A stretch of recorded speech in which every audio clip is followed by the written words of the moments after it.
listen, we're in our question corner. We're going to go straight over to Emma. Let's do that. Thanks, Scott. Right, you're here. We've got Eric Avery, he's back again, who is the reason why this is all going on, this ET live streaming. How are you, Eric? How do you think the event's going? The event's going actually super. We couldn't ask for a better event. Everyone's joining in. I think there's people doing interviews, talking about their lipstick, talking about hearts and minds, talking about autism, talking about all the things that are happening. I mean, it's a party next door. It really is great. So it's really good to see. People are putting their hands in their pockets and they're putting money out there for the charity, which is fantastic. And if you got people watching at home, what's the reaction been with this? The reaction from people out there has been fantastic. I'm getting tweets, all sorts of tweets on ETlive. That's at ETlive UK, and even the wife is texting me and saying that it's really going fantastic as far as she can see. Hi, Wendy. Oh, hi, Wendy. Nice it's to okay. see you. I'm behaving myself, honestly. There's some beautiful women in the room as well, and some lovely guys too. And you and Scott are doing such a great job. I have to say, you are the cornerstones of the event. You really are. So well done to you guys. Big well done. Thank you very much. Is Simon watching?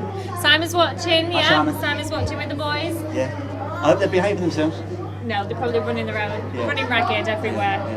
Yeah. An amazing event. I'm so pleased. There's people out there actually talking about booking ETlive for their charity events as well. I think we've already got a booking for the end of January and one for March. So it's amazing. Well, this is a brilliant way of doing it, isn't it? It's something that's never been done before. Absolutely. Just being tried and tested, and it's an opportunity for people who can't get to these events for whatever reason to still be part of the action at home and still try and kind of contribute to different charities and get to see how everything goes. I understand there's some people in Australia watching, and they're around the Barbie as we speak, and they're watching ETlive, they're watching the show. Well, hello to everybody in Australia who's watching. It's so lovely to see you. Yeah. Amazing. Well, thank you so much for coming back and chatting to me. Yeah, my pleasure. It's fantastic. I was just glad to sit down actually, because my legs are killing me. We've been running around crazy actually. You have. You've not stopped all night. You're like a little floating butterfly here, there, and everywhere. But you've done an amazing job. Thank you. A butterfly. Thank you so much, Eric, for coming to join us. Great, no problem at all. Okay, I'm going to go back to Scott now. What's Scott up to?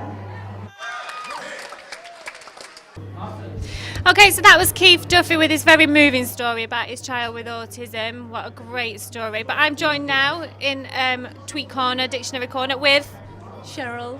Cheryl, nice to see you, Cheryl. You having a good time? Oh, fantastic time. It's amazing. You know, people are really enjoying it and getting behind the cause, I think. Absolutely. What an amazing turnout for such a brilliant event. Yeah, I mean, autism's one of those ones which is really hard to get people... Yeah, autism's one of those ones that's really hard to get people to turn out for. But the turnout tonight's amazing. Everybody's getting into it. Everyone's enjoying the show, which is amazing.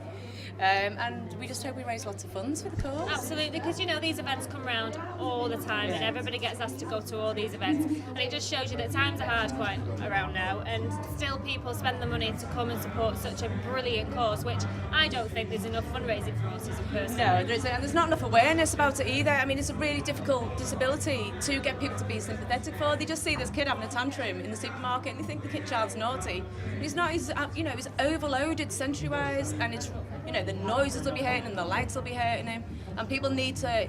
I don't want people to be sympathetic. I need them to empathise. Yeah. And really start understanding it. Why not let us go into their world instead of making them come into our world? Yeah, absolutely. Well, hopefully we raise tons of money tonight, and thank you so much for coming and joining me. It's a pleasure. And we're going to go back to the stage, I think, in a minute for the show bears.